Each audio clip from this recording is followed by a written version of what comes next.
সালাতে দোয়া কবুল হয়। সালাতে দোয়া কবুলের 3 জায়গা। একটা হচ্ছে তাকবীরে তাহরিমার পরে আমরা সানা পড়ি না, আমরা তো একটা পড়ি। আল্লাহর হাবিব সুন্নাহ এবং নফল নামাজে আরো পড়তেন সানা, ওই দোয়া কবুল হয়। 2 নম্বর জায়গা সালাতে সেজদায় পড়ে দোয়া করলে কবুল হয়।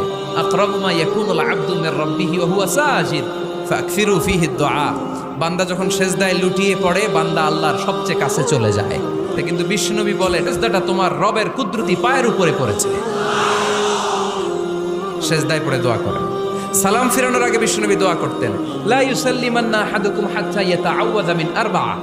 আল্লাহর হাবিব বললেন, 4 জিনিস থেকে পানাহানা আছে আমার কোন উম্মত যেন সালাম না ফিরায়। তারা যেন পড়ে, আল্লাহুম্মা ইন্নী আউযু বিকা মিন আযাবিল কবর, আউযু বিকা মিন আযাবি জাহান্নাম, আউযু বিকা মিন ফিতনাতিল মাহইয়া ওয়াল মামাত, আউযু বিকা মিন ফিতনাতিল মাসিহিদ দাজ্জাল। আল্লাহ কবরের আযাব থেকে বাঁচাও, আল্লাহ জাহান্নামের আগুন থেকে বাঁচাও, আল্লাহ জীবন